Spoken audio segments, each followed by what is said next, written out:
Love-inspired suspense and HarlequinAudio present Hunting a Killer by Sarah Varland, performed by Cindy Kay.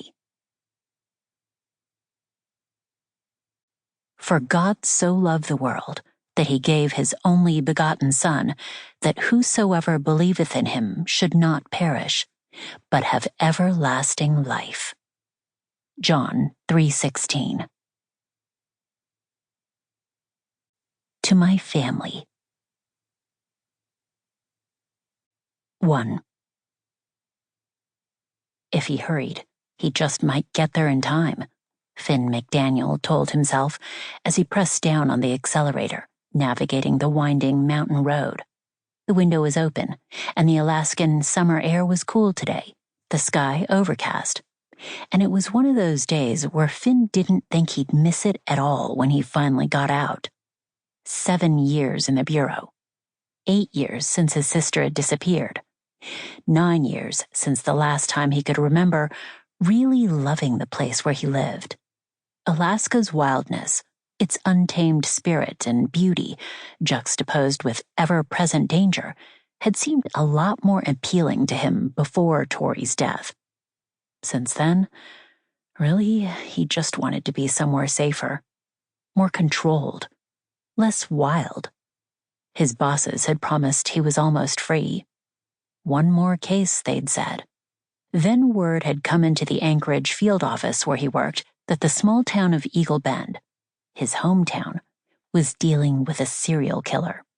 He'd packed his bags and headed to the location on the Kenai Peninsula where the killer was operating, cautiously optimistic that it might wrap up quickly and he could be on his way to a new posting in another state. Finally. If only they had realized how much this case had in common with the one that still haunted his dreams. Maybe Finn wouldn't have been the one assigned to it. Forcing his mind onto the present and out of the past, or at least trying to, he drove to a trailhead he remembered liking as a kid. This was the same location that law enforcement had relentlessly searched for his sister's body, and never found it. So far, everybody the serial killer had killed had been found here. At first, it seemed similar to a case Finn remembered hearing about a few years ago in another Alaskan town, where women who hiked in a certain wilderness area were being stalked and murdered. Yet, as more women kept disappearing, it became obvious that wasn't what was happening here. The FBI still didn't know what was motivating this killer's selection of women, or exactly how he or she was luring them away from their safe lives and killing them. But they were confident of one thing. The victims weren't always killed here, but the bodies always ended up here.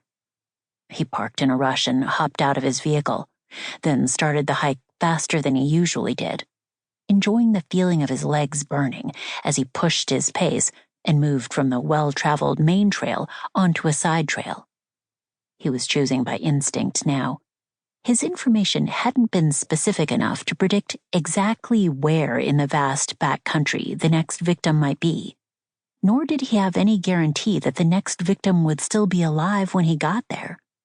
What he did have, finally, was a lead on timing. The pattern he had just figured out regarding how much time typically passed between murders was dependent on several factors.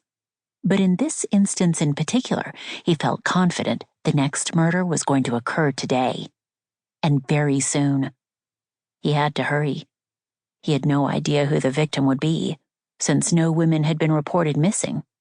He didn't know a motive, but he did know that according to the MO details he'd only just pieced together, by noticing a pattern in the women who had died so far, someone would be killed here today.